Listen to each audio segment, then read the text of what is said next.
ഇഞ്ചി. നമ്മളിന്ന് സോയാബീൻ ഉണ്ടാക്കാനായിട്ട് പോവാ. വെള്ളം ചൂടായിട്ടുണ്ട്. അപ്പം അതിനകത്തൊരു 10 മിനിറ്റ് ഇട്ട് വെച്ചേക്കാം. പെരിഞ്ചീരകം പൊടിച്ചെടുക്കണം അല്ലേ? സോയാബീനകത്ത് ഇപ്പം ഉപ്പിട്ടില്ലെങ്കിൽ പിന്നെ സോയാബീനകത്ത് ഉപ്പ് പിടിക്കത്തില്ല. അപ്പം അതുകൊണ്ട് നമുക്ക് ആവശ്യത്തിന് ഉപ്പിട്ട് വേണം ഇത് വേവിച്ചെടുക്കാൻ. കറി വെക്കുന്ന സമയത്ത് പിടിക്കത്തില്ല. വേവിച്ച് റെഡിയായി.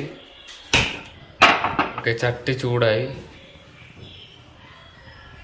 സബോള അരിഞ്ഞു വെച്ചിട്ടുണ്ട്. തക്കാളി വേണ്ടേ?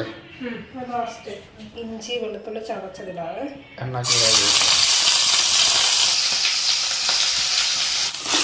സബോള, വേപ്പില, മുളക്.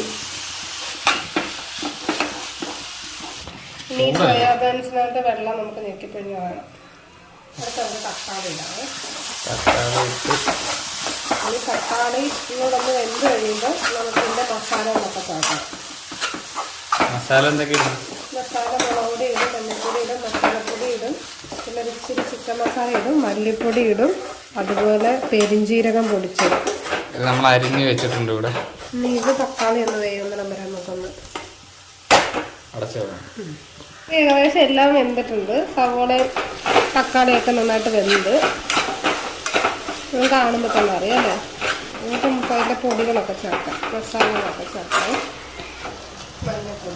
മല്ലിപ്പൊടി എത്ര?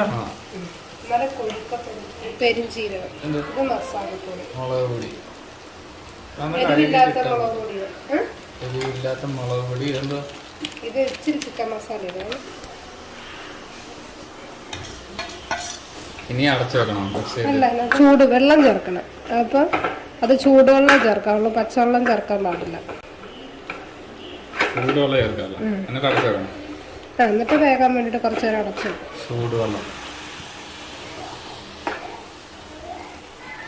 നമുക്ക് എന്തുമാത്രം ഗ്രേവി വേണം അതിനനുസരിച്ചിട്ടുള്ള വെള്ളം ഒഴിക്കുക. അടച്ചു വെക്കുമല്ലേ? അതിനകത്ത് വെള്ളം കൂടെ വെച്ചിട്ട് നമുക്കൊന്ന് കുറച്ച് സമയം മതി. ഓൾറെഡി ഇതൊക്കെ വെന്തതല്ലേ.